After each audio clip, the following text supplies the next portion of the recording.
Fala, Miojão! Está começando mais um MiojoCast, o podcast do empreendedor Miojo. Eu sou o Guilherme Sangalli e hoje estamos com um convidado para lá de especial. Seja muito bem-vindo, Max Brunelli. Obrigado, Gui. Obrigado pelo convite. Obrigado pela galera aí do MiojoCast. Agradecer ao Gominho, fez o link, essa ponte aí da oportunidade. Obrigadão. Um cara muito especial pra gente. O Rogério Gomes veio aqui, já bateu um papo com a gente. Sempre traz pizza para alegar a nossa noite. Espero que chegue aí. Pizzaria Itália, não nos decepcione, que a gente vai fazer aquele... Não tem erro. Quando chega a pizza, a gente sempre fica muito feliz, porque Pizzaria Itália é do nosso coração, é do nosso agrado. Tem um gordinho na mesa, né? Nível gordo. Hoje nós vamos falar muito sobre os bastidores do mundo imobiliário. Para você que acha que o mercado imobiliário ele só funciona se alugar, comprar e vender. Não é só isso, né, Max? A gente vai aprender muita coisa O mercado legal. imobiliário tem uma gama muito grande. Tem coisas que o mercado imobiliário eu acho que está precisando hoje que a gente não conseguiu enxergar ainda, né? Exatamente. Principalmente as soluções que, se você estiver atento, você vai conseguir pescar umas ideias, uns insights, pode até ganhar um dinheiro, né? Vixe. Mercado imobiliário não tem como você não ganhar dinheiro. Olha, puxando esse gancho, eu queria falar da Avalon Imóveis, que sempre ajuda e apoia a gente. Então, se você quer sair do aluguel, se você está em busca da sua casa própria, a oportunidade chegou e você pode apontar o seu celular aqui para esse QR Code que está aqui na tela e entrar em contato com os corretores, com os vendedores que vai te auxiliar em busca do seu sonho, em busca daquilo que você mais almeja e também se você quer fazer negócios. A gente vai falar sobre as oportunidades que um dos mercados mais conservadores que tem é um mundo imobiliário que dá muito dinheiro. Sim, ainda dá muito dinheiro.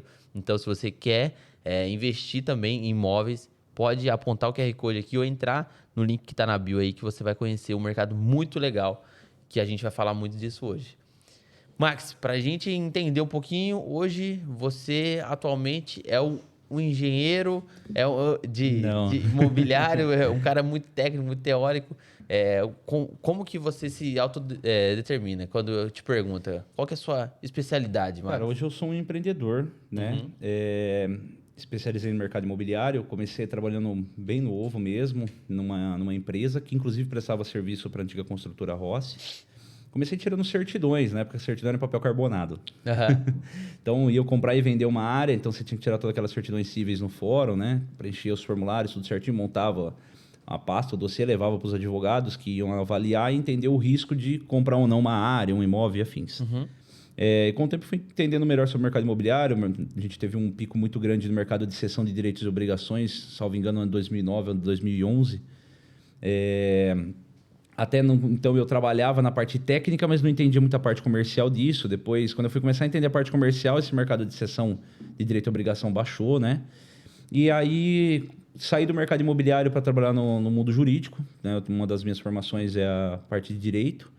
Eu fiz especialização em direito imobiliário, direito financeiro, tributário. E desisti um pouco do mercado imobiliário perto do ano de 2014, 2015. Para atuar como conciliador e mediador no tribunal. Eu fiz um curso, né, pela Promesc e tudo. Você estava decidido que eu ia para o jurídico. Quantos anos você tinha mais ou menos? Sem entregar a sua idade? Nessa época, 24, 25 anos era a minha idade. Eu comecei a trabalhar nessa outra empresa como jovem aprendiz, tudo. Eu tinha 12, 13 anos, né, que eu trabalhei. E aí até os 24, 25 anos fazendo não a mesma coisa, né, de fato de operação, né, mas trabalhando no mesmo mercado. Aí você fala, não, eu preciso mudar. Só que aí... Só para eu entender, a sua transição ali, você visava autoridade, grana? O que faltava? Na verdade, quando eu fiz direito, eu sempre falei que eu nunca queria fazer direito, né? Quando eu era adolescente e tal. Até eu entender que o que eu já trabalhava nessa outra empresa tinha tudo a ver com direito e eu falava que eu não queria fazer aquilo que eu não sabia que era o direito. Né? Aí eu aprendi na vida que você fala que você não gosta, aquilo às vezes que você não conhece tecnicamente, né? Depois você conhece tecnicamente, você vai falar se gosta ou não e o porquê, né? E aí, quando eu entendi que o que eu fazia era direito, né, eu quis explorar mais. E aí eu me apaixonei pelo direito em si, né, pela história do direito de propriedade, direitos reais e afins. Direito tributário é uma matéria também que eu me apaixonei bastante. E aí, onde eu fui me especializar, tudo, né, me formei no pessoal da Unisal, americana. E só que aí chegou numa parte que eu me vi muito nessa área da advocacia, do direito. Em 2015 veio o novo Código de Processo Civil trazendo a conciliação e mediação, criação das câmaras de conciliação e mediação, Sejusc e tudo. Falei, meu, é apaixonante, é para isso que eu vou, né? Caramba. Foi por paixão mesmo, assim. Só que o que desanimou foi a remuneração, né? Porque na época existia uma promessa de, não, o tribunal vai incorporar, ou você recebe do Estado, do tribunal, até que veio o entendimento de que quem quisesse ficar por voluntário, ficava, quem não quisesse. E aí eu falei, não dá, né? A paixão tem que vir um pouquinho com a Tem que razão e a pagar as emoção. contas. Ninguém vive, meu pai sempre falou, ninguém vive de amor, viu, Guilherme? Você tem que trabalhar. Isso é verdade. E nesse meio tempo, o mercado imobiliário começou a me chamar de volta. Como eu trabalhei muito tempo no mercado imobiliário, ele acabou indo me buscar. Na época, eu lembro que o Fábio Jangelme era um gerente da Caixa, ele me chamou lá e falou, cara, você tem uma expertise com o processo, na época, né, do antigo crédito associativo, imóvel na planta, repasse com construtora. Me indicou como consultor para algumas construtoras. Comecei a atender um primeiro empreendimento de Olambra na época, né, da consultoria. Inclusive o pessoal da... Pode falar o nome da empresa? Claro. O pessoal da Jacarandá Imóveis lá, o Renan lá, que hoje está como, salvo engano, está como advogado da Câmara lá em Olambra. Uhum. E a gente foi para lá com um projeto, reestruturamos, enfim. Vendemos todo o empreendimento foi vendido, a gente fez todo o repasse de financiamento como tinha que ser feito. E aí, nesse momento, a Caixa começou a cobrar de mim. Volta para o mercado, volta como correspondente bancário, tal. Não acreditava muito mais no mercado de correspondente, mas tinha demanda. Uhum. E naquele momento, né? Você tá meio que perdido, né? Que não tem nada para fazer, qualquer coisa serve, né? É um texto de William Shakespeare lá ainda. Sim. E aí eu peguei e falei, não, quer saber? Eu vou voltar. Eu montei a empresa, Brunelli Serviços Administrativos, em 2016, mais ou menos. Atuando como correspondente bancário, como consultoria financeira. O correspondente, ele faz mais ou menos o que na prática, assim? Em 2009, antes de 2009, tinha-se o serviço do pasteiro. O que era o pasteiro? Um processo de financiamento habitacional, existe sim uma burocracia para se fazer. Então, tem que pegar todo um checklist do comprador, vendedor e do imóvel. Tem que se passar por um crivo de análise, primeiramente, financeiro, para ver se tem capacidade de pagamento, né? Depois, um crivo jurídico ali, de garantia real, se o imóvel... Ou melhor, de engenharia, se o imóvel tem condições físicas de ser aportado como garantia. Depois, jurídico, e aí você tem o processo 100% concluso. Legal. Né? E antes de 2019, se tinha o pasteiro. Eu cheguei a ser um pasteiro. Então, eu juntava essa documentação de comprador, vendedor e o imóvel, preenchia um papel carbonado da Caixa. Na época, a Caixa tinha o gerente de habitação. Então, eu enfiava tudo debaixo do braço, pegava uma senha na agência, sentava com o gerente e fazia o processo. E aí, em 2009, saiu o sistema do correspondente Caixa Aqui, né, que é o SICAQui, que a Caixa lançou. A empresa que eu trabalhava e um outro correspondente que tinha na época, H-Brasil, fomos os pilotos a testar o SICAQui. Enfim, vários erros, tal. E tem uma questão, você está acostumado a fazer o processo de um jeito, né? Sim. Quando muda o sistema... Você sai um pouco daquele comodismo, né? Ficou meio perdido. Entra a adaptação humana ali também. Mas a gente conseguiu se adaptar, entendemos como o sistema funcionava. E aí veio a criação do correspondente Caixa Aqui. Então, o correspondente Caixa Aqui, o que ele é? É como se fosse um agente do banco, um agente da própria agência que fazia o processo ali, só que vai fazer tudo isso de forma terceirizada. Porque o banco entendeu que se ele terceirizar esse processo, essa burocracia, ele consegue ganhar volume, né? E automaticamente ele livra a agência para cuidar de outras demandas, do pós-contratação, do comercial, de outros produtos de giro mais rápido. Legal. Porque o banco, tecnicamente, muita gente fala, o banco está financiando um imóvel para mim, ele está ganhando muito dinheiro em juros em longo prazo, né? Ele tem um imóvel que é garantia, mas tecnicamente para o banco, o financiamento habitacional, ele não é muito bem visto, vamos dizer assim, porque ele está emprestando uma grande quantia de dinheiro para receber no maior prazo que ele tem para receber. Com a chance de não receber ainda. E usando a menor taxa de juros do mercado. Que o financiamento habitacional hoje ele tem a menor taxa de juros do mercado, né? Então, ainda que a pessoa fale que o banco está lucrando e tudo mais, se você olhar como um investidor de fato, realmente é um produto muito legal, né? De você fazer, né? E aí, o que acontece? Então, tem-se toda essa técnica de burocracia, o banco entendeu. Se eu terceirizar isso para fora, e teve-se a criação da lei do correspondente bancário, né? Eu, tecnicamente, vou liberar um gargalo, né? Vou gerar novos negócios no mercado e minha equipe aqui dentro se especializa em outra área. Então, o correspondente, ele faz todo o processo de financiamento. Hoje, dentro de um correspondente, ele tem acesso a todos os sistemas dos bancos. Né? No caso, vou falar da Caixa, que eu sou correspondente de Caixa Aqui, para aprovar um crédito. Né? Então, primeiro eu pego os dados do comprador, vejo se ele consegue ter capacidade no sistema. Depois, pego os dados do imóvel, peço para o engenheiro e ver a parte física da garantia. Depois, eu subo tudo isso para conformidade operacional, tendo a conformidade, vai para o gerente emitir o contrato e assinar. Caramba. Então, a vantagem de você fazer um processo com correspondente é tempo, né? Sim. Comodidade. E não tem erro. E hoje o correspondente ele tem muito mais informação, não desmerecendo o gerente de agência, não é isso? Mas que o gerente de agência, por não tratar mais diretamente esse processo, o correspondente está muito mais atualizado do que, às vezes, um gerente de agência. Eu conversei recentemente com o dono do construtora e ele falou assim, cara, eu não faço casa para as pessoas, eu faço casa para os bancos, porque eles têm que aprovar. Então eu faço toda a medida, onde que a janela tem que sair, tem que fazer, porque eles aprovam o financiamento e o cara, ele escolhe aquilo ali pelo banco que aprovou. Ele faz casa mais para o público C, B, C e D ali, né? Sim. E aí ele falou assim, então eu tenho que... Os meus padrões aqui é o padrão que a Caixa, ela aprova. Eu não posso fazer do jeito que eu quero, fazer em forma de não sei o quê, sendo que não vai aprovar o financiamento e eu vou ficar com a bomba. Mas até imóvel à vista, viu, Gui? A gente atende, às vezes, também lá no... Eu tenho uma demanda muito grande de construtora hoje, mas eu também tenho uma demanda de individual lá no escritório. E a gente vive um momento de mercado. Existe uma época em que até nossos pais falavam, nossa, eu construí essa casa aqui e ela foi feita de tijolinho à vista, eu coloquei granito para durar 50 anos, 200 anos, né? Hoje tem um conceito que a pessoa muda o estilo de vida, a pessoa quer uma arquitetura diferente na casa, uma arquitetura mais leve, mais moderna. E dependendo da casa que você vai reformar para levar para essa arquitetura, né, fica caro a reforma. Então compensa às vezes a pessoa vender a casa, comprar uma nova. Então isso gerou no mercado imobiliário, né, também vamos falar assim, um ticket de venda, né, de oferta, porque as pessoas queriam mudar de estilo de vida, estilo de moradia. E também tem a questão familiar, né? Então, primeiramente, era só a pessoa sozinha, aí ela casou, quiseram ter um filho e mudaram para um apartamento ou uma casa maior, tiveram o segundo filho, daqui a pouco esses filhos entraram na faculdade, foram morar fora, no exterior, tal, aí ele quer começar a reduzir o tamanho do imóvel, tal, né? Então, isso tudo gera negócio imobiliário ali. E aí, o que acontece? Se você pegar esses imóveis mais antigos, principalmente que a pessoa construiu, né, com recurso próprio e não financiou, a pessoa fez do jeito que ela queria fazer. Então, ela não respeitou, às vezes, distanciamento do muro para a janela, ela não respeitou o recuo. Geralmente, ela colocou piso na casa inteira, porque tem que ficar cortando grama, tal. E para você vender hoje, ainda que a pessoa tenha dinheiro para comprar à vista, ela já entendeu que o financiamento é um juros muito baixo. Então, não compensa ela descapitalizar para comprar um imóvel à vista, a não ser que aquele imóvel está tendo um desconto muito grande para comprar à vista, e aí compensa ela aportar à vista. Caso contrário, compensa ela financiar. E o dinheiro ela vai rodar em outros critérios de mercado, e o lucro que ele vai ter, ele paga aqueles juros tranquilamente, né? Só que quando você pega esse imóvel, esse objeto, e coloca ele numa plataforma para financiamento, ele tem que estar 100% regularizado. Então, ele tem que ter...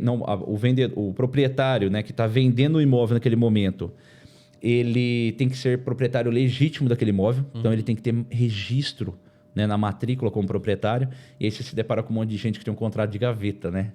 A promessa de compra e venda. A pessoa, não que ela é proprietária de fato, mas não de direito, né? De direito, ela tem apenas a posse, né? Às vezes pode ser até precária, porque o documento ele não tem nenhum viés jurídico para eu fazer uma escritura e registrar. Então, essa é a primeira coisa que a pessoa tem que entender, que ela tem que regularizar. E depois vou deixar um link aqui de lado que a gente volta para falar disso aqui, que é interessantíssimo isso aqui. E aí, ela construiu. Então, se ela construiu, ela tem que ter um projeto, ela tem que ter tido um alvará, ela tem que emitir um habite, fazer a SERO, que é a antiga DISO na Receita Previdenciária, e averbar a obra na matrícula. Porque quando o banco pega a matrícula para poder analisar a garantia real, né, vai o engenheiro ver se o imóvel tem condições físicas. Mas um departamento do banco, né, vamos falar um jurídico, ele vai olhar a matrícula e ver se ela está dentro dos critérios para enquadrar. E aí tem muito cliente que fala, por mais que está como terreno na matrícula e tem uma obra, para o banco é até melhor porque tem benfeitorias. Mas aí a gente tem um critério da lei. Né? Dentro do Sistema Financeiro Nacional, eu tenho a lei do Sistema Financeiro de Habitação e a lei do Sistema Financeiro Imobiliário. Então, o Sistema Financeiro de Habitação, o próprio nome já da lei diz, ele tem que ter um critério de morar, habitar, residir.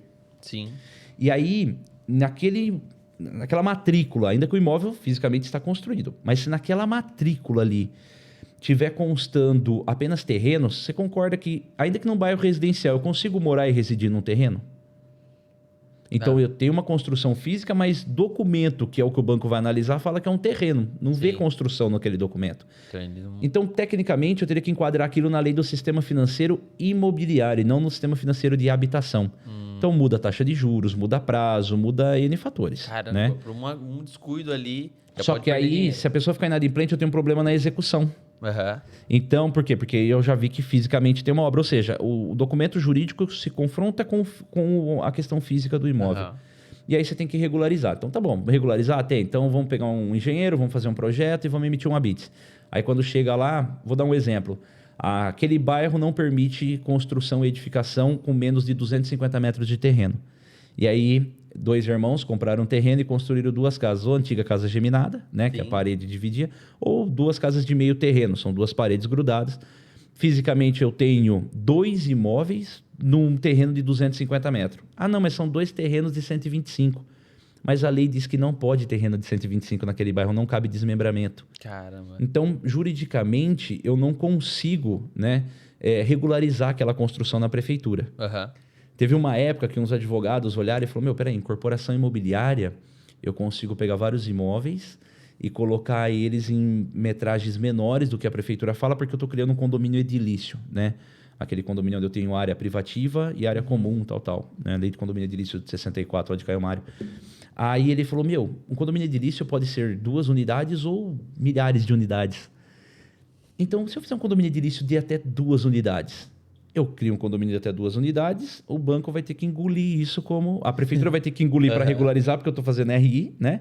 E o banco vai ter que engolir isso para financiar, até o Ministério das Cidades entender que isso estava acontecendo e intervir. Sempre tem uma brecha. Salvo engano, isso foi 2017, 2018, aconteceu uma pegada dessa, né? O advogado achando a saída jurídica ali, né? Não fui eu, foi uns advogados. O advogado é rei disso. Mas aí o Ministério da Cidade interviu, derrubou isso na época, né? Porque foi uma forma de querer regulamentar a construção civil, mas... tecnicamente não era a forma mais correta de se fazer, né? Só que o que acontece? Então as pessoas tinham esse imóvel para vender, mas você viu que ela não conseguia regularizar esse imóvel para vender. Então ela tinha um elefante branco na mão, porque ela construiu do jeito que ela quis construir. Então o cara falou, preciso construir do jeito que o banco aprova. Não é só do jeito que o banco aprova, mas é do jeito que a lei municipal também determina e autoriza uma construção, né? E muita gente constrói sem entender isso. Minha avó, né, tadinha, né? Minha avó, a gente teve que fazer agora a negociação da casa dela e tudo, regularizar lá. E aí ela falava, mas filho, por que tem que derrubar o puxadinho que a gente fez? Eu falei, porque excede o número de edificação e os mais idosos não conseguem entender isso. E até os mais novos, que não conhecem o mercado imobiliário, não conseguem entender isso. Né? Mas você vê que tudo tem norma, né? Para se fazer, tudo tem a lei para se enquadrar. E muita gente vai para o mercado imobiliário com o que acha que sabe fazer e... Não é simplesmente se eu tenho um terreno ali, eu já posso sair construindo 2 casas. Eu não posso fazer isso. Nossa, tem uma passagem, 2018, 2019, uma pessoa saiu de uma empresa, a Magnete Marelli, ele trabalhou anos, tal, não sei o motivo, mas ele saiu. E ele falou, a galera tá ganhando dinheiro construindo e vendendo imóvel. O povo mais falava, é isso. E eu vou fazer isso. Aí, só que aquele negócio, né? O cara nunca trabalhou. De primeiro negócio. E aí ele foi lá, comprou um terreno, né? Foi na prefeitura, desmembrou na prefeitura, porque naquele bairro permitia desmembramento, mas ele desmembrou somente na prefeitura. Né? Porque o principal documento de um imóvel é a matrícula, no cartório, no registro de imóveis, mas ele só foi na prefeitura e desmembrou lá. Construiu na metade do terreno, e quando ele achou um comprador, ele foi no banco porque ele queria se tornar um correspondente bancário. E aí o gerente viu que ele não tinha conhecimento, ele não tinha expertise, ele não ia ter volume. E quando você se torna um correspondente, o banco cobra de você uma meta, um volume e tudo mais. Né? E aí o gerente falou para ele, cara, ao invés de você ter de você ser um correspondente, por que você não faz parceria com um correspondente agora, até você crescer, tal? E ele foi num colega correspondente e foi no meu correspondente. Quando ele foi no meu e eu olhei, eu falei, irmão, toma cuidado, porque eu tô vendo que tem algumas irregularidades. O cara ficou bravo comigo. Caramba. Você tá criticando eu, não sei o que tem. Eu até recuei, falei, não, pelo amor de Deus. Ele falou assim, quer ver, você quer me vender serviço? Para regularizar isso, quanto você cobra? Eu passei o valor e falei, tá vendo? O outro não me falou nada disso, não sei o quê. Eu fiquei quieto, né? Tá bom.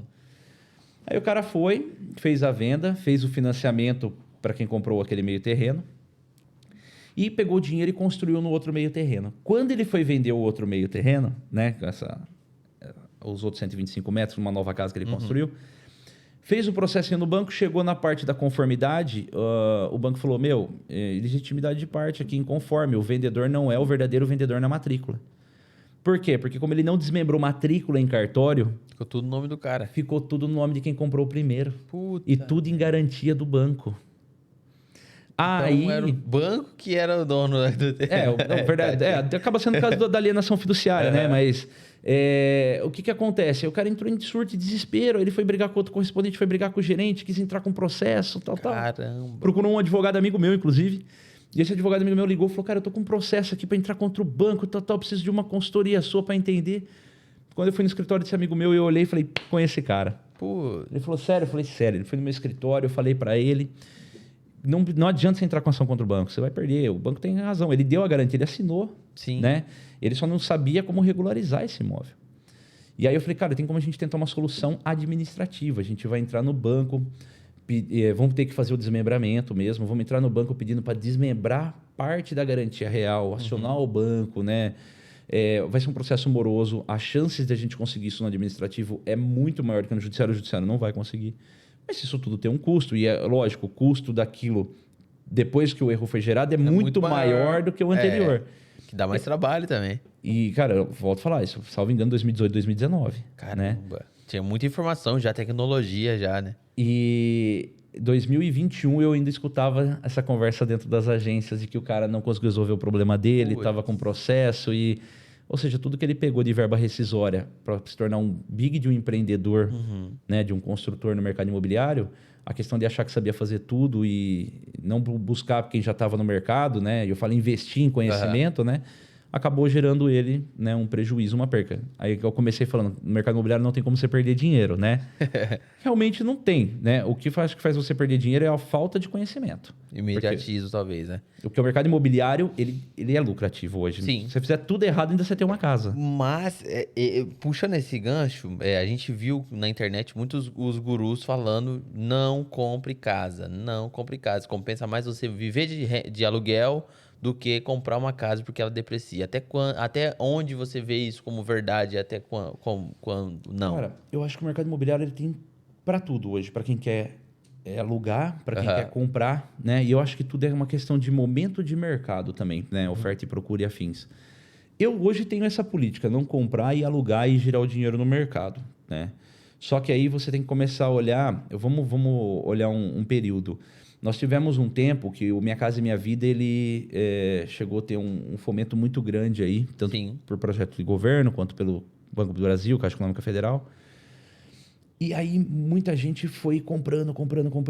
Só que aí chegou um momento de mercado que faltou verba. Eu não sei se vocês lembram disso, acho que 2014, 2015, tinha muitos processos aprovados dentro do banco e não assinava contrato. Eu lembro que na época... Eu dando consultoria, eu não lembro se eu estava empregado eu estava empregado na outra empresa.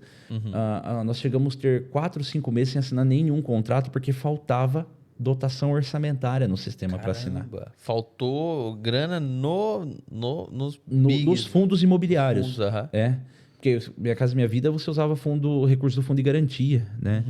E aí a gente pegou bem aquela época de crise, muita gente sendo desligado, foi um pouco antes da iniciativa do impeachment do governo. Não vamos entrar em política, mas é que isso afeta o mercado, né? Direto ou indiretamente.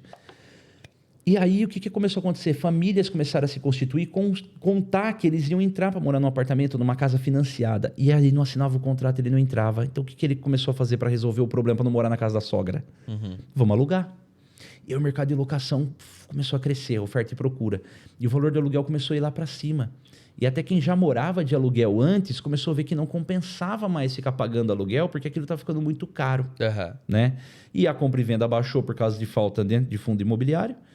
Aí, automaticamente, naquele momento, eu entendi que o mercado de locação também deixou de ser vantajoso. E aí você começa a analisar o mercado dos dois lados. Então, tem momento que a locação ela é interessante, tem momento que não. Então, eu falo que você quer investir no mercado imobiliário hoje, então você vai mesclando entre compra e venda e locação. Caramba. Mas isso que você falou, a gente até estava conversando antes, né? Foi um gancho de eu ver uma nova oportunidade de negócio. Volto a falar que eu falei, eu não sou comercial, eu sou mais técnico. Isso é legal. Um grande amigo está me ensinando a ser comercial agora, mas eu sou muito técnico ainda. Então, o que acontece? O cliente é um casal de amigos, né? Repetindo o que a gente já tinha conversado antes, agora no ar. Um casal de amigo morava num apartamento e eles sonhavam em ter uma casa própria de meio terreno, porque eles queriam ter um pet, tal. Aquela pegada, né? Todo mundo sonha em crescer. E aí a gente atendeu eles no escritório, vendemos para ele uma aquisição de terreno e construção, uma casa de meio terreno. E nesse financiamento de aquisição de terreno e construção, nossa construtora fez, o nosso correspondente fez o financiamento, a nossa construtora fez a parte de construção, né? Uma imobiliária do grupo fez a venda do terreno e tal. E quando a gente estava terminando a obra, o vizinho da outra metade do terreno falou, o proprietário quer vender essa casa? Porque, enfim, minha mãe, ela morar do meu lado é melhor, problema de saúde, eu gostaria de comprar. E eu fui pesquisar preço de mercado e vi que se o cliente que a gente estava construindo vendesse, ele ia ter um lucro ali de 30, 40 mil, mais ou menos ali naquela pegada. Caramba. E naquela época era um recurso significativo perto do que ele tinha investido, né? Antes de pandemia, o lucro no mercado imobiliário era muito alto. Pós-pandemia, ele é baixo. Você tem que ganhar no volume hoje e tal, mas... eu peguei e chamei o cliente, né? O pessoal que trabalhava comigo falou, você é louco, o cara queria morar, tal, você vai fazer o cara vender a casa dele?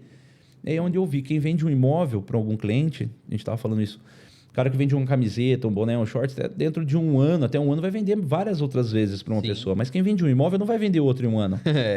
Vai vender depois de 5, 10 anos, quando a pessoa mudar o conceito de vida, ou quiser mudar a arquitetura. Se o cara lembrar de você, né? Se ele lembrar de mim, boa. Se eu ainda estiver no mercado também, né? Eu que saí, o mercado voltou comigo, mas... aí eu tive uma ideia, falei, quem sabe eu, ao invés de vender imóvel para cliente, a gente não vende um negócio imobiliário para um cliente. E aí eu chamei o cliente, todo mundo falando para mim não falar com o cliente, tal. Eu fui lá e falei, cara, o vizinho quer comprar, se você vender, você ganha de 30, 40 mil, tal. Você se interessa? E o cliente falou, poxa, cara, com o salário que eu ganho, que a minha mulher ganha, eu vou ganhar mais 40 mil? Ela virou para a mulher e falou, amor, nós vamos morar numa casa com quintal, não de meio terreno, agora de terreno inteiro. Ela, você tá louco, a gente não tem dinheiro para isso. Ele falou, não, mas nós vamos alugar. Ela, não, eu quero sair do aluguel, não aguento mais pagar aluguel. Ele falou, não, nós vamos começar a construir e vender, e o lucro disso nós vamos pagar um aluguel, e ainda vai sobrar dinheiro para a gente viajar ou fazer outras coisas. Né? E aí eu falei, cara, é isso aí. Muita gente buscava investidor por mercado imobiliário que tinha dinheiro, recurso, para investir à vista, construir e vender. E eu vi que ali eu conseguia pegar uma gama de investidores que não tinham recurso próprio, que usavam recursos do banco, né? E poderiam se tornar construtores individuais, na verdade. Né? Investidores, né? Porque eu tinha construtora e tal. E eu vi um mundo de negócio. Caramba. Esse cara é cliente até hoje, nosso, né? Ainda... Só que agora ele constrói casa de terreno inteira. Mas Caramba, ganhou dinheiro, hein? Ganha. E aí que tá, a gente procura o terreno, vê um projeto legal, aí ele vê se ele aprova ou não, ele continua com o serviço dele, a mulher com o serviço dele, eles continuam morando de aluguel, né? Caramba. E aí a gente compra o terreno, constrói, fica pronto, vende, né? Com isso, eu traí outros clientes para esse tipo de negócio. Então, o que acontece? Eu não vendo agora para um cliente, mas um imóvel a cada 5, 10 anos. Tem cliente que às vezes eu vendo 1 ou 2 ou 3 imóveis, às vezes no ano ou a cada 2 anos, né? Então, oportunidade de negócio, oportunidade de mercado. E aí que você falou, Max, o aluguel compensa? Nesse caso, compensou. Então, eu falo que o aluguel compensa, mas você tem que entender, tá bom, eu não estou comprando meu imóvel, eu estou pagando aluguel. Só que eu tenho que pegar aquele capital que eu investiria num patrimônio e eu tenho que girar ele de alguma forma no mercado. De forma que ele me gere mais lucro do que o custo meu de moradia de aluguel, para que eu pague o aluguel, não descapitalize o principal, né? E ainda tenha sobre recursos para outras finalidades, né? Ou ainda que pelo menos pague o aluguel e eu não perca aquele capital, né? Aí o aluguel, ele é vantajoso. Agora, a pessoa que fala, não, só vou morar de aluguel, eu vou torrar e vou gastar o dinheiro, tal, o consumista tal, aí não, eu aconselho... Compra um apartamentinho, uma casinha, financia, porque já que você não tem o costume de poupar, guardar dinheiro, investir, girar, no final de algum momento da sua vida você vai precisar garantir a sua moradia. É melhor comprar do que alugar, né? Sim. E o mercado, ainda que todo mundo volte para o mercado de locação, compra e venda, estudos mesmo, recentemente mostrou até na mídia, né? Nós temos um déficit hoje de 6 milhões, né, para poder atender o mercado. Então, vamos falar que para todo mundo ter 100% de moradia, teremos que construir 6 milhões de imóveis e entregar. Caramba. E nós não temos uma capacidade de produção para isso hoje. Né? A alvenaria, mão de obra da alvenaria está muito escassa. Você encontra hoje mão de obra caríssima e pode falar palavrão? Com certeza. Posta. Porque é isso que a gente encontra. Esse hoje foi um time que em 2018, 2019, em sociedade com o Guto, né, que é um engenheiro, meu sócio, a gente montou a Tisser Construtora. Na verdade, a gente começou com uma outra construtora e hoje ela é a Tisser Construtora. E o Guto, ele tem especialidade em construir obra de steel frame, aquela estrutura de aço. Explica um pouquinho o que é steel frame, que eu acho muito legal. Steel frame é uma forma americana, né, de se construir. Né? Americana, na Europa também tem e tal, mas o americano é mais conhecido por fazer o wood frame, steel frame. Steel frame é a estrutura de aço leve, né, light steel frame, o aço leve. E o wood frame é a madeira, né? Madeira no Brasil, ela não... Estão tentando adaptar, mas ela não se adapta muito por questão climática, Sim. leis ambientais, custo, né? Mas o aço, ele tem um aceite maior. Quando a gente começou a trabalhar steel frame representava de 7% a 8% do mercado de construção civil. E antes da pandemia, nós tínhamos o mesmo preço da alvenaria, mas nós tínhamos prazo. Porque o steel frame... Bem mais rápido. É o legão, né? É um Lego Vai gigante. montando aqui. Então ele chega todo pronto, as peças divididas, a equipe de montagem vem e edifica aquilo rapidamente. Só que o brasileiro ele ainda tem muito preconceito, né? Sim. Ele é muito o cimento com o tijolo. O novo é ruim às vezes, né? Essa estrutura de aço com 2 placas, isso aguenta? Isso né? aguenta. Se chover muito forte. Temos as placas apropriadas para isso, né? A placa cimentícia, que já tecnicamente não se usa mais, agora tem a Glass Rock, a Performance, enfim, tem várias placas aí para o steel, né? Que na placa verde não usa para fora, a placa verde é para molhada, é diferente. Mas e é diferente também o drywall do steel frame, tá? Estrutural, placa, um monte de... Vou falar de tanto técnica de se fazer do processo, Sim. quanto a matéria-prima é diferente steel frame de drywall. Né? Mas o steel, ele é uma forma de construir sensacional. Ele é uma obra limpa, né? Uma obra ecológica. Enquanto numa alvenaria você tem 25% de desgaste, no steel você tem de 2% a 3% de desgaste. Então você economiza com caçamba, você perde menos material. Né? E antes da pandemia a gente tinha o mesmo preço da matéria-prima e o preço de mão de obra. Pós-pandemia o aço disparou. E aí o steel frame ficou mais caro. Hoje a gente está tentando trazer o steel frame para o custo da alvenaria, mas ainda ele é o mais caro. Por quê? Não tanto agora pelo preço do aço, mas pela mão de obra. A mão de obra do steel ela é muito especializada. Mais qualificado. Precisa ter um preparo melhor. Exatamente. Tem surgido novas pessoas interessadas nisso, porque na alvenaria convencional a gente vê os mesmos Bastião, seu Joaquim e seu João lá. E aí que tá, o Bastião, o seu Joaquim, o seu João, essas pessoas que são os mestres de obra, essas pessoas que manjam muito construir uma casa de alvenaria, né? Com o tempo eles já não têm mais aquele gás, aquela força. Não, eles estão acabando. Eles, infelizmente, estão morrendo, né? No sentido figurado em si, né? Mas, e a mão de obra que está vindo não tem a técnica, a malícia dele de fazer... Experiência, não tem experiência. Exato. E aí você vê que começa a ficar escassa a mão de obra da construção civil. Ela tá cara e escassa ao mesmo tempo, né? Da alvenaria. E aí o steel frame, ele é uma forma mais fácil de se produzir.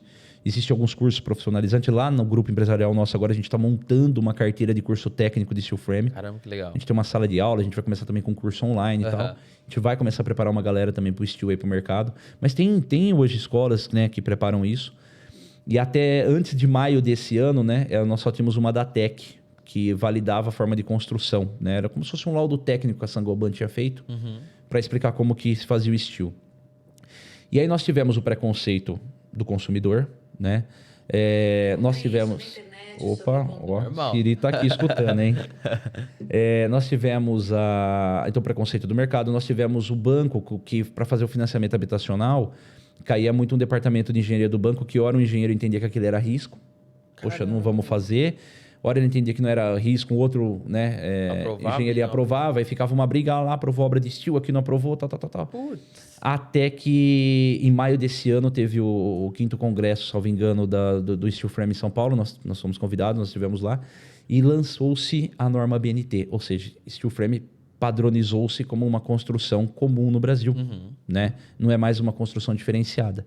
Hoje, Steel Frame ele ocupa 15% das construções civis dentro do Brasil. E com essa ausência de matéria-prima... Aí entra um detalhe também. A pessoa fala, eu me garanto mais na alvenaria. O steel, quem fabrica o aço, te dá uma garantia de 30 anos, ou mais às vezes, mas de 30 anos é a média. As placas têm garantia, né? A lã hidrofugante tem garantia, né? Toda matéria-prima que você usa no steel tem garantia. Sim. A pessoa, vamos falar, a empresa que fabricou o cimento que você vai fazer, te dá garantia do cimento? Zero. A olaria que fez o tijolo, te dá garantia? Não. Aquele tijolo começa a farelar depois de 5 anos, né?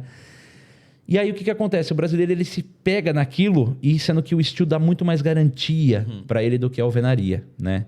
E aí no 5º congresso, para mim foi chocante, porque a Saint-Gobain abriu o congresso assim com 2 pirâmides e falou: gente, tá vendo isso aqui? As pirâmides do Egito, uma obra que tem não sei quantos anos e tal, né? Aquilo é sensacional, né?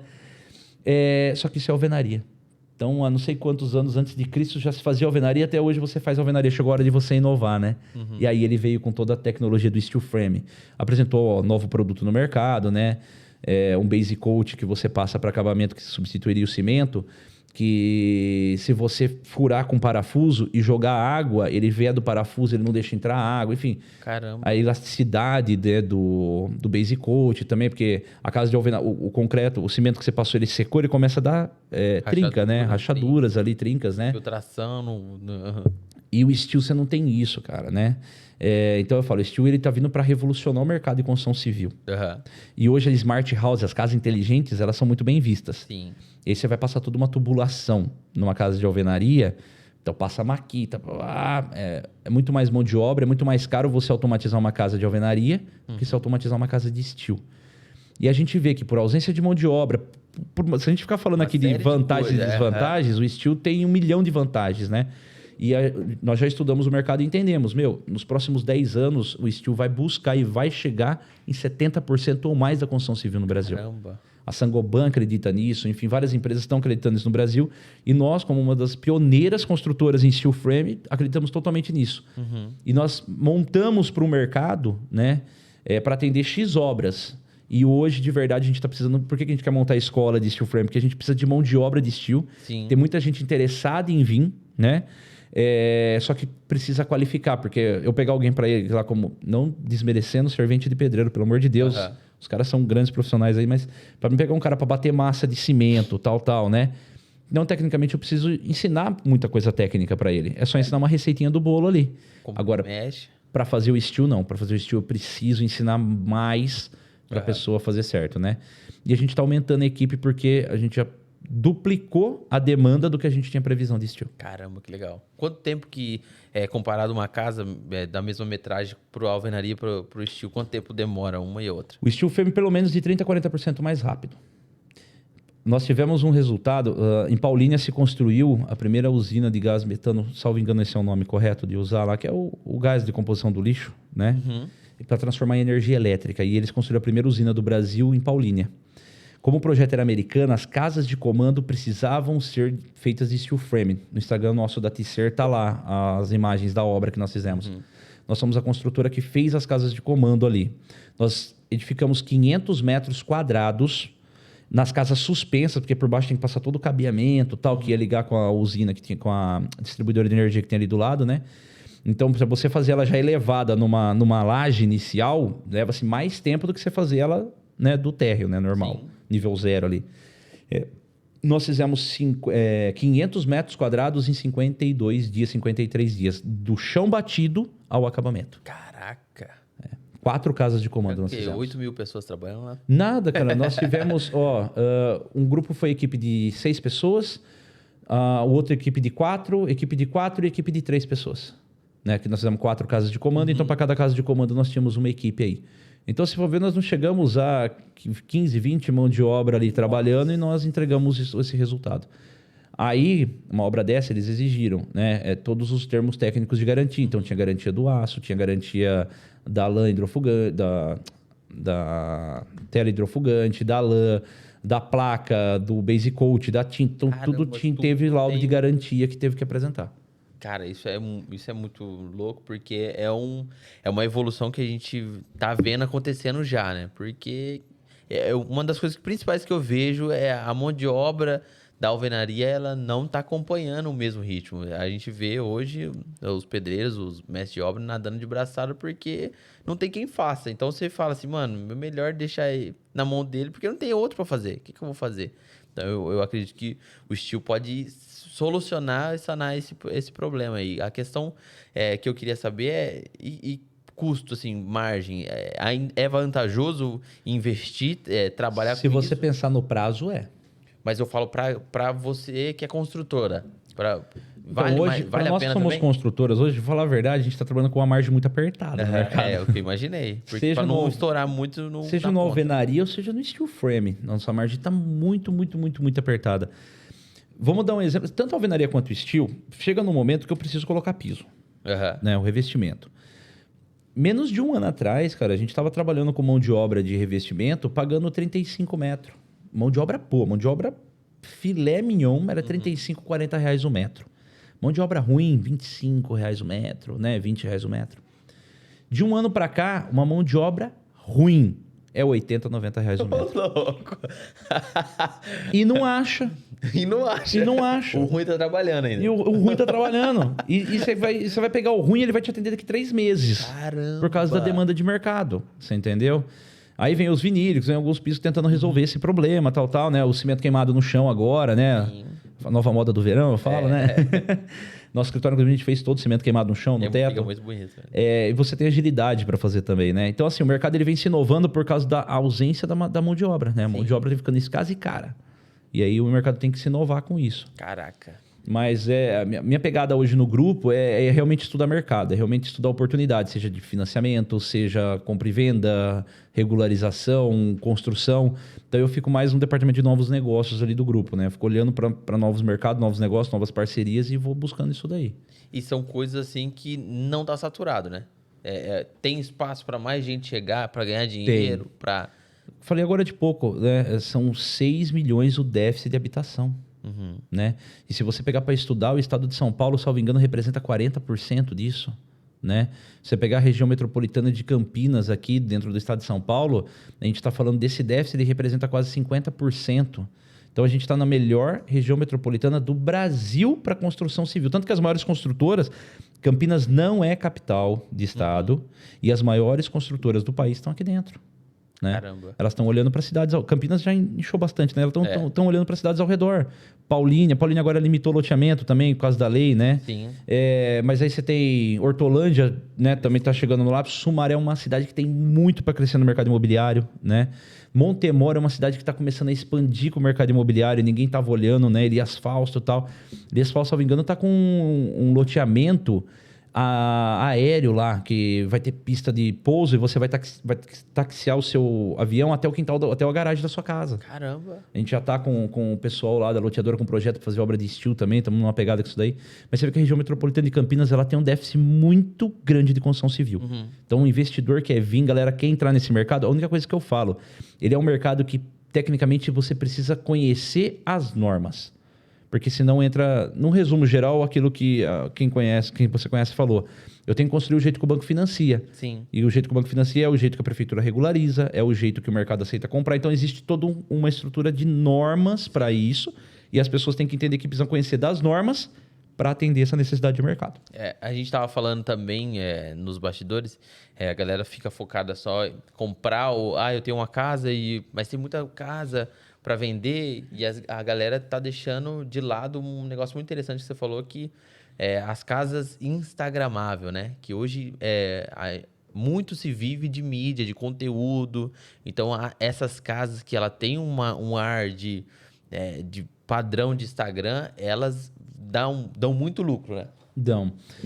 Eu tenho algumas amigas que são blogueiras e tudo mais. Vou aproveitar e mandar um beijão pra Paulinha. Paula Palhares lá, Carlão. Estamos numa empreita nova depois também. Por enquanto, off no mercado. Logo mais a gente vai lançar uma coisa bacana aí no mercado. Legal. E a Paulinha chegou e falou, Marcos do céu, poxa, eu preciso muito desses imóveis instagramáveis, né? Sim. Apesar de eu estar um pouquinho moderno na tecnologia, eu tenho dificuldade nos termos aí ainda. E aí a Paulinha mostrou, Max, olha, eu preciso tirar foto num ambiente assim, para isso eu tenho que ir atrás de um imóvel, não sei aonde, papapá. E na região nossa não tem. E a gente tá falando de locação, né? A pessoa, eu falo pensando arroz com feijão. A vida inteira eu aluguei um imóvel para alguém morar 2 anos, um salão comercial para alguém fazer uma empresa por 3, 4, 5 anos. E tem em Campinas, principalmente no Alto do Taquarais, tem casas gigantescas que as pessoas estão tentando vender para poder fazer világio e tudo mais, né? Mas tem umas casas, se você fizer uma reforma nela legal, né? Lógico, a reforma gasta, mas é um investimento que vai ter retorno. Sim. Se você alugar uma casa daquela hoje, eu acredito aí, você vai pagar 30, 40 mil de aluguel, uma média de uma casa pelo tempo que ela tá, pelo desgaste que ela tá. Grande, pelo local, né? Mas se você fizer um investimento, ela tem um ambiente para ser uma casa instagramável, né? E essa casa instagramável, com a quantidade de blogueiros que precisam hoje para fazer o looks, para fazer as fotos e tudo mais, só que lógico, tem toda uma forma de você criar esse projeto. Eu já estou trabalhando em cima disso, inclusive. Você cria como se fosse uma casa, dentro daquela casa você cria como se fosse um fundo imobiliário. E aí o que você vai ganhar com a locação para as blogueiras é muito maior do que pagar um aluguel para moradia. Isso é doido, né? E tem muita gente que eu vejo que está perdendo dinheiro, por quê? Porque estava acostumado, estão ainda acostumados, a grande massa, o arroz com feijão. Estão acostumados àquele negócio, eu alugo para a pessoa morar, tal. Não, cara, tem um mercado novo vindo aí, pedindo, pelo amor de Deus, galera precisa fomentar isso daqui, né? E aí eu até cheguei para alguns investidores e conversei, a pessoa, tá, entendi, mas quanto será que isso rende? Olha o mercado, todo mundo precisa de um cantinho para tirar foto. Eu não lembro o nome, em São Paulo, a Paulinha postou, a pessoa pegou um terreninho, acho que num lugar de São Paulo, um lugar totalmente desvalorizado, demoliu tudo.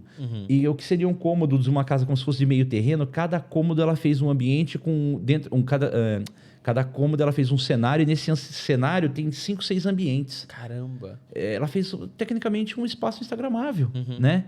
E, bombou, até onde eu sei, você tem que agendar horário lá para tirar foto. São não sei quantas blogueiras ao mesmo tempo fazendo foto no lugar. Caramba! Então, isso... Uma sacada. Quanto isso não fomenta, né? Se fosse alugar uma casa dessa para morar, não renderia isso. Nem um pouco. Eu vivi isso na prática. Eu lancei um evento presencial e eu queria tirar aquela experiência de você estar longe do palestrante. Eu queria ter a energia ali junto. Então, eu pensei, vamos fazer numa casa para 30, 40 pessoas ali. Eu queria isso bem junto. E aí eu falei, mas eu quero uma casa top. Eu quero a casa, sabe? Eu quero que tenha piscina, que tenha uma vista legal. E eu comecei a procurar. E procuro em Datuba e Campinas. Airbnb você vai achar legal ali. Muita coisa assim, mas ele ainda não tinha o estilo que eu queria. E aí eu encontrei um site chamado Casa de Veraneio. E aí eu comecei a achar casas assim de todo lado. E aí encontrei a casa em Souzas. A casa é um espetáculo. E aí eu fui conversar e os caras, 15 mil reais o final de semana. Então, tipo assim, e eles falaram assim, se quiser, eu tenho já 3 caras que estão interessados na mesma data que você. Porque eles estão adaptados a fazer exatamente o que você quer. Evento para palestrantes estar ali e eles se sentirem num ambiente muito, além de top, bem instagramável, bem para tirar foto. Então, não era só a minha ideia que estava... Eu achei que era uma ideia minha, mas ele falou, não, a gente é acostumado, tá vendo aqui essa parede? A gente instala o painel aqui, ó. Se quer projetar alguma coisa, é tudo tem pronto. Demanda. Tem muita gente. O mercado está pedindo isso e a galera não está enxergando. É a mesma coisa do espaço cowork, né? A pandemia trouxe muito o crescimento do cowork, mas você vê que o Brasil ainda tem um déficit muito grande. Você vai ter em algumas capitais, região metropolitana, lugares de cowork, mas você vai para cidades menores, né? Às vezes eu vou prestar um serviço em algum lugar, eu preciso de um lugarzinho para conectar a internet, sentar no meu note ali, eu vou numa padaria. Mas às vezes a padaria não é um ambiente adequado, eu prefiro um ambiente um pouquinho mais reservado, mais silêncio, né? E aí eu quero um cowork. Não acho um cowork nos lugares, né? Até uma sacada, a gente mudou de escritório recentemente, né? Nós fomos para um espaço maior. E eu coloquei todas as empresas do grupo ali no mesmo escritório. E eu, entendendo essa necessidade, essa ausência, eu criei mesas para cowork, eu criei uma sala de reunião para cowork, criei um auditório para cowork. Aí a gente adaptou dentro desse auditório uma sala de podcast para nós e também para um cowork de podcast, que nós lançamos terça-feira passada. Posso falar do meu podcast? Claro, por favor. Eu acho que eu já até vi algumas coisas lá. Intensecast? Intensecast, isso mesmo, né? Eu tinha uma ideia de montar algo para falar de empreendedorismo também, mas de uma outra forma, diferente do que você busca o mercado, né? De trazer um empreendedorismo, mas mais mostrando a realidade da pessoa até chegar ali. Porque muita gente olha e fala assim, tá ok, empreender é isso? Fácil, né? Fácil. Mas a pessoa passa por não só problemas de vida no profissional, mas pessoal também que atrasa. Exatamente. E a pessoa está preparada para passar por tudo isso, né? Então, a ideia é falar de empreendedorismo em todas as suas pontas, né? Todas as suas vertentes. Né? E eu tinha essa ideia inicial, aí conversando com uma grande amiga, a Rebeca, inclusive ela é blogueira também, né? Advogada, né? Big de uma advogada de direito de família. E ela falou, eu já tenho um projeto desse com a Isa, né? Que inclusive a Isa foi a primeira entrevistada. E aí a gente conversou com a Isa, aí a Isa ela é pra frente, a Isa ela é milhão. Apesar de ela ter um monte de problemas da pessoa dela, eu falo que ela é anos-luz, assim, na frente. Ela já catou e começou a estruturar, se a gente fizer assim, assim, assim, assim. Eu falei, show, vamos pra cima? Vamos. Mas nós não tínhamos um espaço. Então vamos locar um espaço para gravar podcast? Vamos. Aí a gente começou a entrar em contato com alguns lugares. Ah, eu tenho agenda para tal dia. Ah, eu tenho agenda... Aí eu falei, não, a gente quer toda semana. Tem como a gente apagar antecipado? Não, não tem. Porque eu já tenho agenda, já tá, não sei o quê, não dá para fazer. Eu falei, mas não tem espaço pra gente gravar. Eu falei, quer saber, eu vou adaptar e vou fazer dentro dessa sala. E aí a gente trouxe as arquitetas nossas, tal, até não acabamos, não conseguimos terminar o acabamento por causa da loucura, né, tá tudo atropelando ali. Mas entramos e começamos, né? Tem uma amiga Kelly, ela fala, né? Antes feito do que mal... antes feito do que mal... Perfeito. Do que perfeito, isso mesmo. Que é a esposa do Dudu, inclusive. E aí eu falei, é esse conceito mesmo. E fomos pra cima. Então agora a gente tá adaptando, estamos melhorando a câmera, vamos melhorar o ambiente, né? E a gente lançou o IntenseCast, né? Na terça-feira passada. Inicialmente a gente vai fazer 2 ao vivo na terça, depois a gente vai fazer na segunda, vamos analisar a audiência e vamos estabelecer se vai ser na segunda ou nas terças-feiras, né? Não vou deixar na terça para não confrontar com o seu. Que isso? Deixa um pouquinho de cada. E aí a gente veio também com essa pegada do nosso podcast, né? Para trazer as informações para as pessoas e tudo mais. E aí eu falei, legal, montei um ambiente business, né? Um espaço business. E aí por isso a ideia do grupo Brunelli Business, né? Um espaço de negócios. E aí o que eu fiz? Eu fui para todas as imobiliárias em construtora. Eu tenho minha imobiliária lá, eu tenho minha construtora lá, eu tenho meu correspondente lá. Só que o que eu fiz? Agora tem uma empresa de produtos decorativos, que é a Life Decor, que a gente lançou, tá montando um showroom no mesmo espaço. Caramba. Aí o que eu fiz? Eu falei, cara, eu vou atrás de todos os meus parceiros, quem faz negócio comigo. Eu fui nas imobiliárias, construtoras, né? Correspondente, falei, vem cá conhecer, tá vendo meu espaço? Tô. Tá vendo essas mesas? Tô. É para vocês usarem.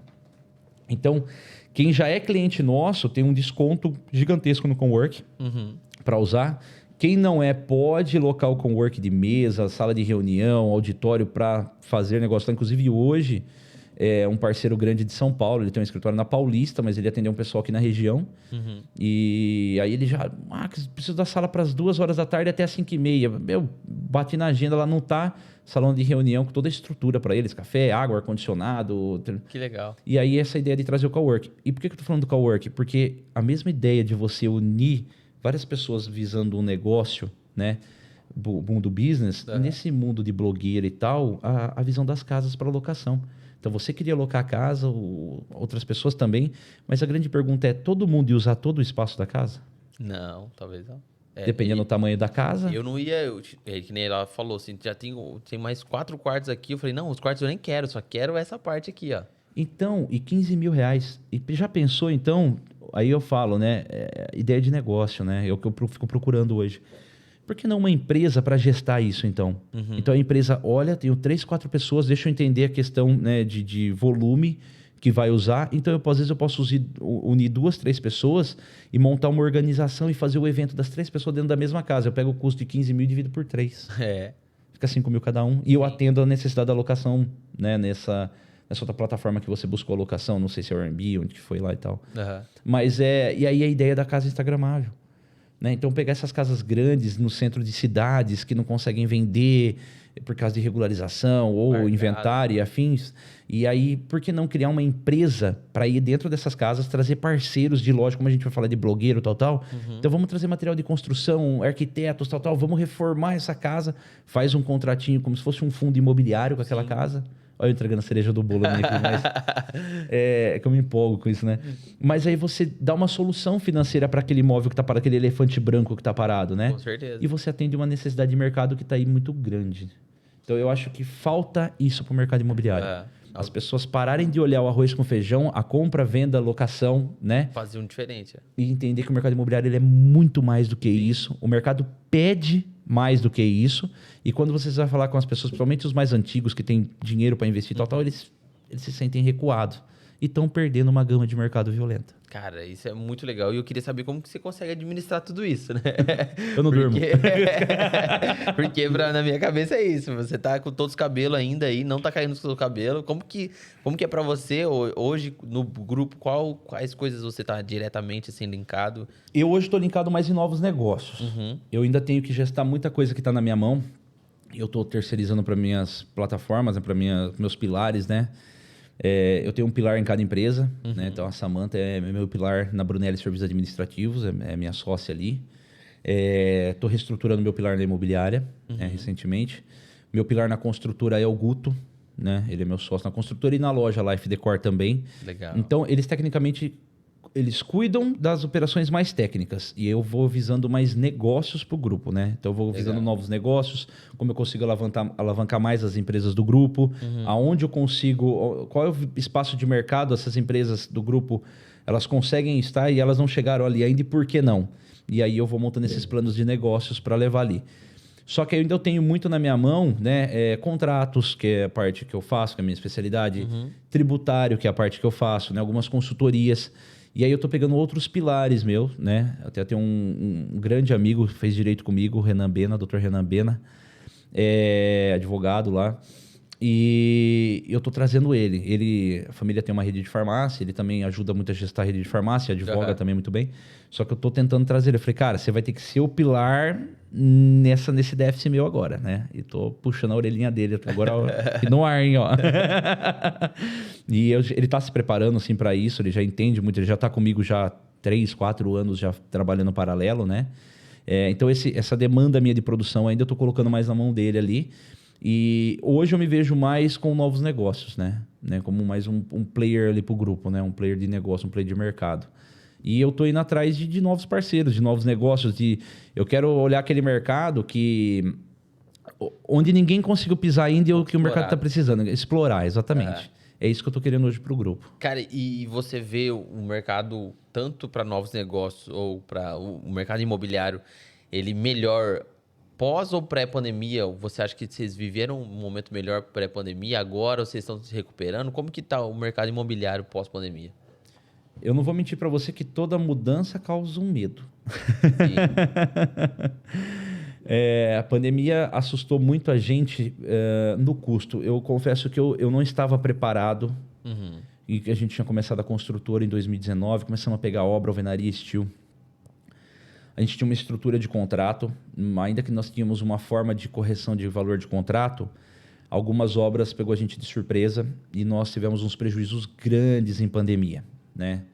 Com matéria-prima, principalmente. E lógico, sustentamos o prejuízo, reestruturamos a forma de fazer o bolo, né? Que eu falo.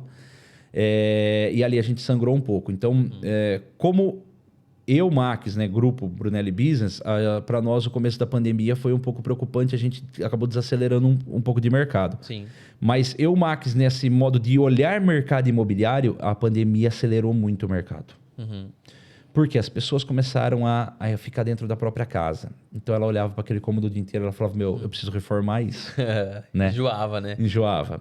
Ela começou a entender que o número de pessoas da família que ela tinha dentro do mesmo lar estava apertado, então ela precisava ir para um lugar maior, né? Ou ela entendeu que a casa que ela tinha para o número de pessoas que viviam era muito grande e a limpeza, a mão de obra, a manutenção daquilo era muito cara, então ela precisava ir para uma casa menor.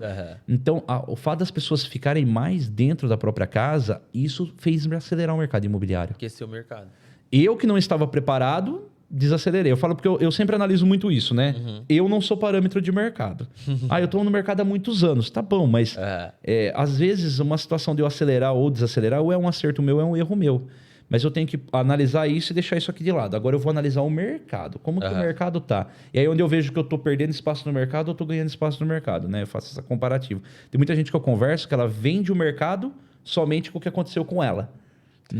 Não com estudo de mercado, né? Verdade. Eu não, eu gosto de sair da caixinha, olhar e depois eu faço um comparativo. Mas eu acho que a pandemia acelerou muito o mercado imobiliário. Muito, muito, muito, muito, muito. Né? E pós-pandemia, não parou de acelerar. Mesmo com a alta dos preços...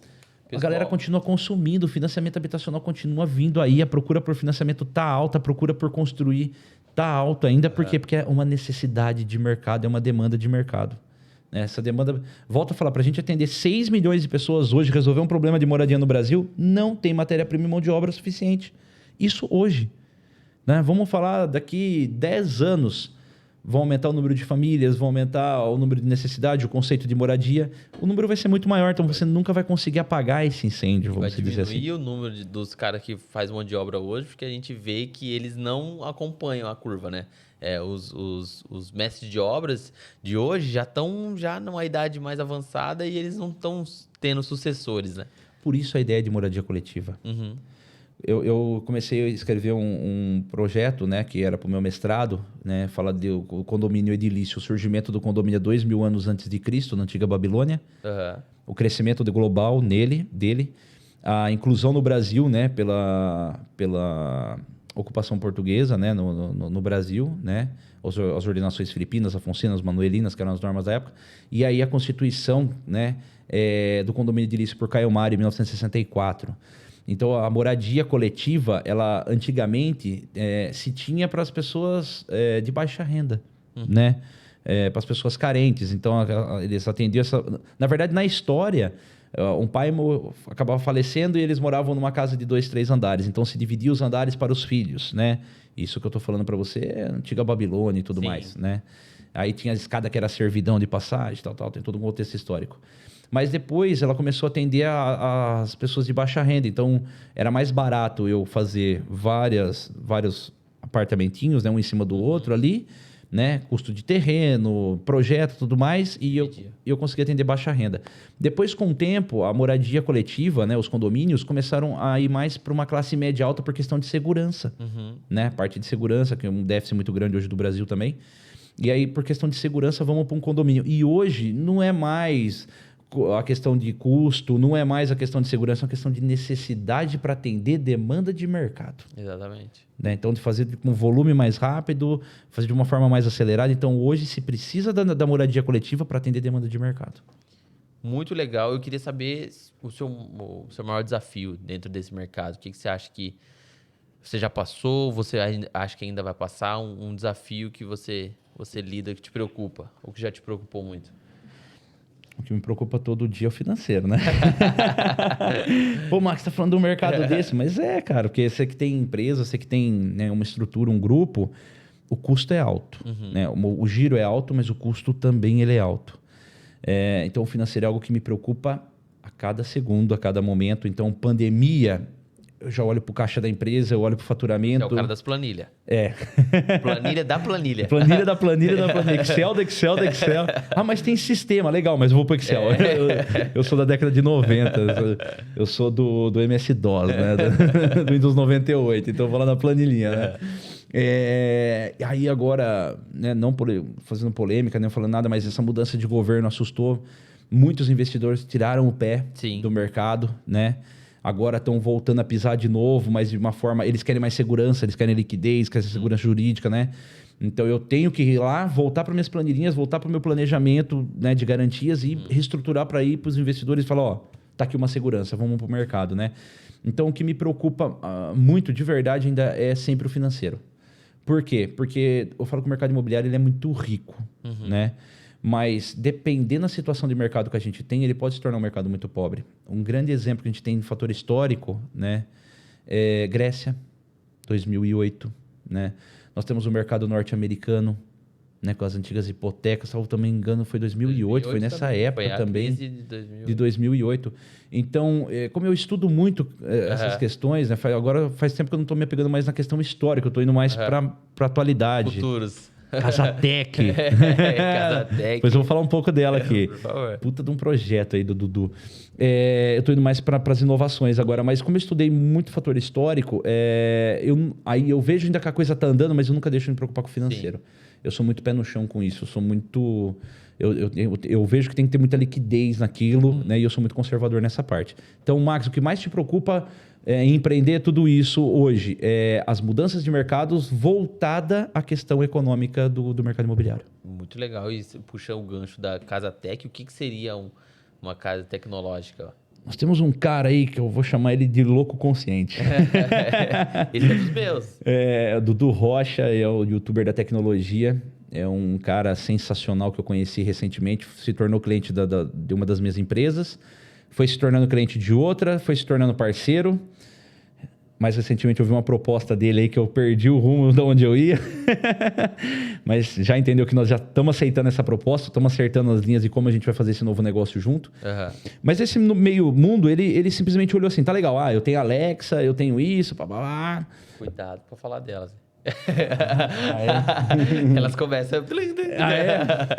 Eu falo que vai ter uma época que a gente vai chegar para os nossos filhos, nossos netos, a gente vai falar, na minha época, Alexa era só um aparelhinho que conversava comigo.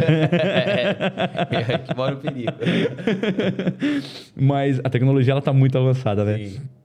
E aí o Dudu, cara, ele olhou e falou assim, por que não eu tenho uma casa 100% tech automatizada? Max, tá bom, eu já tenho Alexa, acende a luz, Alexa, apaga a luz.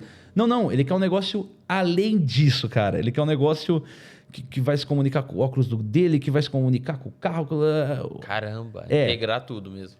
E ele começou a levar essa ideia e pegou uma casa e começou a mexer nela, patrocinador, isso e aquilo, casa tech. Até a primeira vez que eu ouvi, né, eu falei, vai por uma Alexa, cara. Aí ele chamou a gente, até o Steel Frame, estando lá com ele, para a questão da tecnologia na construção civil, o Steel Frame vai ajudar muito nisso.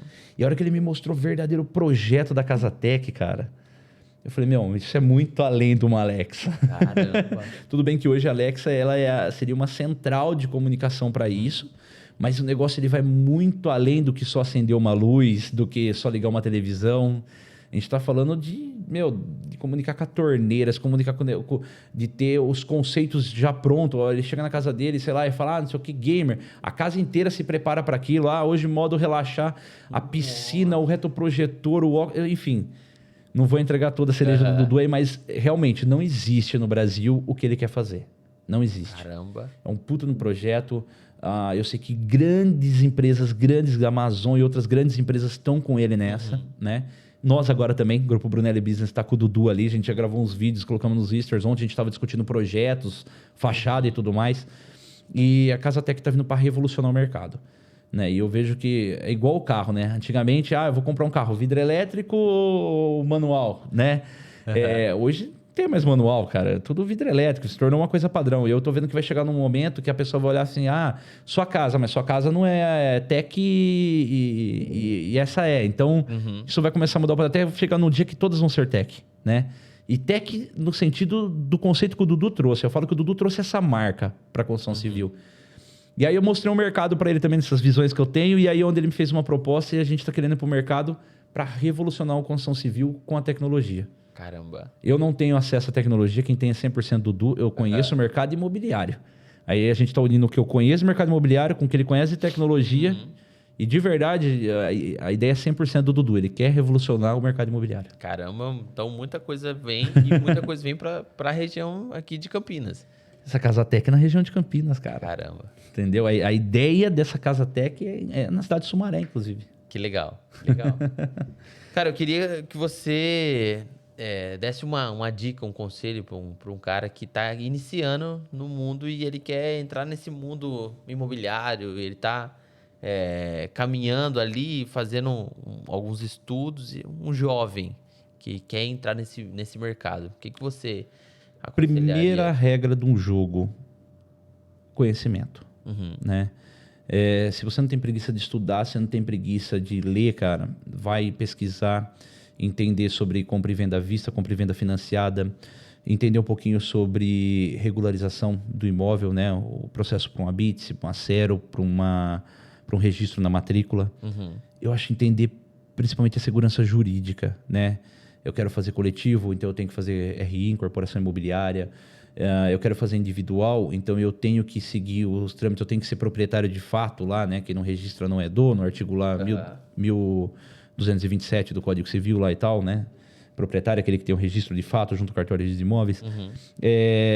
Vai entender primeiramente que você quer vir para o mercado imobiliário, mas venha com segurança financeira e jurídica. E como que você vem com segurança financeira e jurídica? Conhecimento técnico. Né? Não é algo bicho de sete cabeças você estudar isso, estudar um pouco de direitos reais, né? Estudar um pouco de sistema financeiro nacional, sistema financeiro de habitação. Mas, Max, eu não tenho paciência para ler. Eu tenho colegas que chegam e falam, cara, de verdade, eu não tenho saco para ler essas bagaças. Você sabe como funciona? Sei. Quanto você cobra? X? Tá, então vem aqui, ó, vem comigo. Eu vou fazer a parte de construir. Eu tenho muito construtor que até fica com receio de chegar em mim e pedir para me fazer a parte burocrática, porque eu tenho construtora. Uhum. E ele se vê como o meu concorrente. Cara, eu não consigo atender a demanda de mercado. Ele não é meu concorrente, ele é meu parceiro. Sim. Né? Mas muitos chegaram para mim e falaram, cara, eu sei construir, mas eu não sei fazer essa porcaria aqui. A burocracia. Você faz. Pô, lógico que eu faço daqui. Então eu vou auxiliar na emissão do ABITS, eu vou auxiliar na Receita Previdenciária na Sero, eu vou auxiliar no registro da matrícula, eu vou auxiliar num bom contrato de compra e venda, numa escritura, num registro público, né? Então, quer vir para o mercado imobiliário? Vem, o mercado imobiliário é muito lucrativo. Ainda que pós-pandemia, nossa margem de lucro caiu muito, mas ainda é um mercado lucrativo. Uhum. Se tudo der errado, você ainda fica com uma casa. Não tem como dar errado. Tecnicamente é isso. Deu errado, mas você tem uma casa, um apartamento, né? Entenda, você pode ser um investidor e acompanhar o mercado, ou você pode entrar para ser um empreendedor no mercado imobiliário, né? Principalmente corretor de imóveis, cara. Muita gente vem para esse mercado como corretor de imóveis, Sim. né? E eu falo, desculpe aos corretores de imóveis, eu também tenho Cresce, também, né? Posso falar que sou corretor de imóveis, apesar de eu não exercer diretamente essa função, mas eu tenho meu Cresce. Corretor de imóvel, não seja no mercado um tirador de pedido. O que é o tirador de pedido? O José quer uma casa com varanda, o Joaquim tem a casa com varanda, os dois venderam a casa. Eu fiz a venda dos dois a casa. Uhum. O corretor de imóvel é muito mais do que isso, né? O mercado americano coloca o corretor de imóvel com uma responsabilidade técnica grande, o Brasil não coloca isso ainda, mas o próprio corretor de imóvel às vezes se desvaloriza. Primeiro, qual que é o valor que o corretor de imóvel tem que receber? Lá de 6% a 8% da venda do imóvel. Tem corretor de imóvel vendendo seu serviço por 1%. Né? Aí você vai ver o que ele fez. Ele achou um comprador, ele achou um vendedor e mais nada. O serviço do corretor de imóvel não é esse. Uhum. O serviço do corretor de imóvel é achar um comprador. Entender que esse comprador que ele está buscando no mercado, não só como um negócio de compra e venda, mas como um negócio imobiliário como um todo. Uhum. Ver o vendedor, fazer a negociação financeira. No meio disso, ele tem que calcular ganho de capital, se vai ter aplicabilidade, se não vai. Vai a posse antecipada, a posse é concomitante, a escritura, a posse é posterior, vem entrar mobiliário, porque agora muita gente está vendendo no estilo americano, né? Tira a roupa do guarda-roupa e deixa a comida na geladeira, né? Mas isso tudo você tem que padronizar, você tem que colocar isso em contrato, você tem que entregar para as partes uma segurança financeira e jurídica, né? Uma segurança tributária do negócio. E o corretor que entrega isso hoje, ele não é um tirador de pedido, ele é um corretor de imóveis. Esse é o cara completo no mercado. Uhum. Esse cara, ele não tem que cobrar 6%, ele tem que cobrar 8% do que ele está vendendo, porque ele está vendendo tudo pro cara. Ele está vendendo tudo pro cliente, né? E o que eu vejo no mercado? Muita gente quer vir ser corretor, achar um comprador, um vendedor e vender, né? Com todo o respeito aos corretores de imóveis, isso não é corretor de imóveis, isso é um tirador de pedido, né? E se for para trabalhar assim, 1% está pagando muito caro. Para achar um comprador e vendedor hoje, eu vou no LX, eu vou... Sim. Numa plataforma online. Paga mais barato. Muito mais barato. Exatamente isso. Não me leve a mal os corretores que são clientes, não vão querer bater em mim. Mas eu sou verdadeiro. Tá? É o que eu falo, eu não sou comercial, eu sou técnico, né? Sim. E quem quer entrar no mercado imobiliário, essas coisas, também quer olhar tudo isso. Quem eu estou contratando? O que ele está me entregando de serviço, né? Aquela questão do custo e o preço, né? O quanto eu pago e o quanto eu estou levando, né? Então, venha para o mercado imobiliário, mas venha estruturado. Venha buscando informação, venha entendendo o que você está fazendo, Sim. né? Tem cliente que vem, eu vou construir e vender. Aí ele quer comprar um terreno, construir uma casa, ele vai gastar 200 mil no bairro aberto, vai construir uma casa que ele vai gastar 400 mil para construir essa casa, e aí no final ele vai ter um custo entre imposto e tudo lá de 700 mil, mais ou menos 750 mil, né? Mão de obra, matéria-prima, imposto, total, corretagem numa venda. Tá legal. Essa casa que você vai construir nesse bairro, você já pesquisou o bairro? Você entendeu se essa tipologia, esse tipo de imóvel que você está construindo nesse bairro, o público que compra nesse bairro vão comprar essa sua casa? O valor do metro quadrado de venda, o VGV.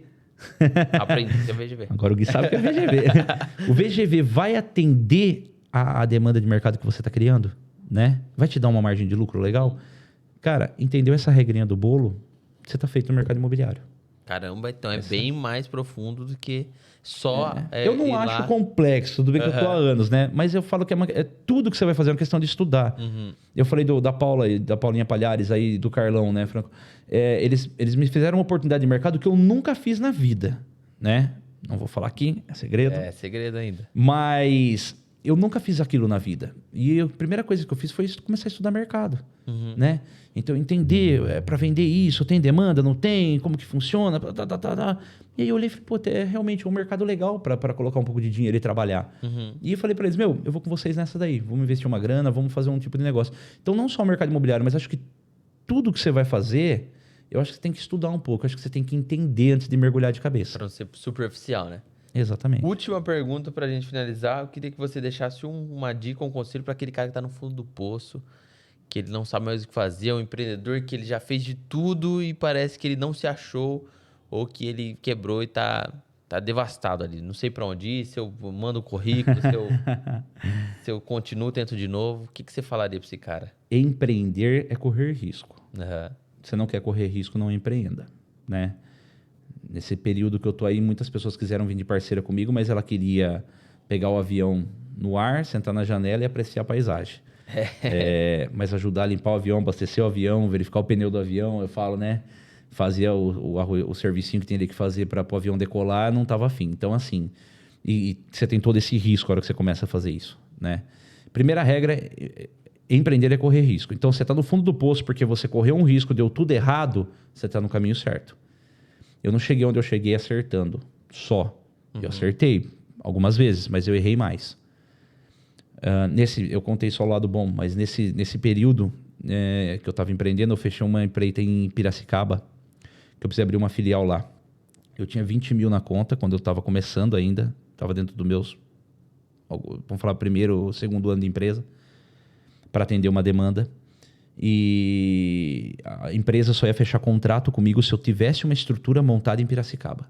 Se eu não tivesse essa estrutura montada, ele não assinava o contrato comigo. Então eu tive que pôr uma grana. Emprestei dinheiro do banco, emprestei dinheiro de pessoas e montei a unidade, contratei equipe. Eu falei, agora tá aqui o que vocês me pediram. Vamos assinar contrato? Então, deu errado aqui na conformidade, projeto com prefeitura, isso, aquilo, nós não vamos fazer mais negócio em Piracicaba. Obrigado, tchau. Caraca, assim? Eu tinha 20 mil no caixa e tinha feito um empréstimo de 80, 90 mil, que com juros ia para 120, 130 mil. Foi a primeira vez que eu falei, fudeu. Fudeu, quebrei. Foi a primeira, porque eu tive outras. Eu falei, fudeu, quebrei, cara. Quebrei, mas muito além de onde eu tô. Eu saí desconcertado, vendendo tudo barato, porque eu precisava pagar multa de rescisória, multa de aluguel, enfim, fui resolvendo todo o problema. Eu tinha uma ajuda de um professor meu, que eu usava até então o escritório dele, mas quando eu montei esse espaço, eu transferi o endereço, mas... Enfim, eu tomei um tombaço lá. Esse colega meu, o Bena, que eu falo que está se tornando... ele já é um braço direito meu, mas está se tornando mais ali agora. Sim. Ele na época quis ir lá na capelinha do Unissal, né? Eu também sou muito religioso, né? Sou devoto da Atadura dos Nós aí. E ele falou, cara, vamos lá, tal. Tava conhecendo uma menininha. Até falei pra ele, é pecado isso, né? Mas ele foi lá pra trocar uma ideia com a menininha. Agora ele tá namorando. Letícia, não bate nele, não. Aí eu fui lá com ele. E graças a ele, nesse sentido, a hora que eu saí, eu recebi um papel. Eu dobrei, pus na carteira, fui embora. Foi no mesmo dia que eu tomei o tombo. Aí no outro dia eu cheguei de manhã no escritório, falei, vou ligar pro meu contador, vou encerrar tudo, vou trabalhar registrado, porque... Fudeu, cara. Não é pra mim. Perdi, né? Quando eu abri, caiu um papelzinho de desatadura dos nós. E esse papel falava, resumo da mensagem, não desista e tal. Cara, foi um choque foda lembrar isso aí. Eu não gosto de falar das coisas tristes, eu gosto de falar coisa boa, mas você falou algum recado, eu passei por isso. E aí eu falei, eu não vou desistir, velho. Naquele mesmo dia à tarde... Tarcísio, um grande amigo que trabalhou na Roça Residencial, trabalhava aqui no Praça Capital, ainda eu trabalhava em parceria com ele, mas em empresas diferentes. Ligou para mim e falou, parceiro, eu tô na HM, vamos trabalhar com empreendimento em Valinhos, papá. Eu falei, puta, vambora, cara. Resumo, em um ano depois, eu quitei o empréstimo. Caramba. Né? Eu comecei a alavancar de novo no mercado, comecei a achar novas oportunidades de mercado. Nem tudo que eu olhei foi sucesso. Eu tive outras quedas menores, mas acho que essa foi a pior de todas para mim, né? Mas então você está no fundo do poço, deu tudo errado. Se você tem o prazer de empreender, né? Não desista que você está no caminho certo. Eu acho que o segredo do sucesso não é naquilo que você acertou, mas é quantas vezes você errou e não desistiu. Porque vale muito mais o erro do que o acerto, porque o erro vai fazer você mudar, vai fazer você se moldar e vai fazer você fazer as coisas de forma diferente, né? Então, cara, acho que a pegada é não desistir. Você está no fundo do poço, você começou a acertar, então. Só não desiste, cara. Top demais, cara. Max, muito obrigado por você dividir isso com a gente. Top demais. Muita coisa interessante que eu não sabia. Aprendi muito aqui. Eu fico atento assim, porque eu falo, é uma oportunidade de eu aprender grande. Então, obrigado por estar aqui e dividir isso com a gente. Gui, eu que agradeço a oportunidade de estar aqui. Gominho, obrigado, meu querido, por ter feito essa ponte aí. E manda um abraço para toda a galera aí. Top demais. Você tem as suas redes sociais para você deixar, Tenho. tanto do Intense quanto... Eu acho... Cara, eu falo para você, eu sou tão antigo nisso, mas é meu nome, @Maximiliano Brunelli no Instagram, quem quiser seguir eu lá, tá? O nosso podcast é @IntenseCast. Sim. A empresa que eu tenho de correspondente bancário é @Brunelli Serviço Administrativo, né? Acho que tá @Brunelli ADM, cara. Deixa eu até ver aqui, porque não cabia tudo. Mas eu acho que é @Brunelli ADM. É isso mesmo, @Brunelli ADM, tá? É o Instagram do meu correspondente bancário. Instagram da nossa construtora, @Tisser. Então, galera quer acompanhar a gente, quer entender que é obra de steel frame, financiamento, habitação, eu vou começar a mudar um pouco as postagens do Instagram da Brunelli, graças ao Dudu aí que tá puxando a minha orelha, né? E quer entender mais sobre o mercado imobiliário, acompanha a gente. Eu gosto mais do tete a tete, igual a gente tá aqui. Então, marca um café lá no escritório, vamos tomar um café, vamos falar de negócios e que o mercado tem muito para crescer ainda. Top demais. Galera, se você chegou aqui pelo Max e não conhecia, esse é o Miojão Cast. A gente gosta de falar com gente que é gente real mesmo, que não é os empreendedores de palco, né? As pessoas que estão no dia a dia ali, sabe os desafios, sabe como é desafiador você iniciar o negócio. Então, o empreendedor miojo é para aqueles caras que são os raízes de verdade. Então, se inscreva no nosso canal, se está aqui em vermelhinho, inscreva-se. Aperta aí, seja um inscrito no nosso canal e deixa o like também. O like é o termômetro pra gente entender se vocês estão curtindo ou não. Eu queria que vocês deixassem um comentário aí do que vocês mais gostaram, o que vocês sugeriam pra gente, ou até de alguma história sua que você passou, algum momento de dificuldade, ou até um momento feliz, um momento legal aí. Fechou? Siga a gente também lá no @MiojãoCast no Instagram. Estamos lá como @MiojãoCast, no TikTok, @MiojãoCast também. E me sigam lá, @OgSangali, que nós soltamos conteúdos lá também sobre empreendedorismo. Fechou? Tamo Valeu, meu junto. querido, obrigado, um abraço. Mete marcha no foguete e é nóis. Falou!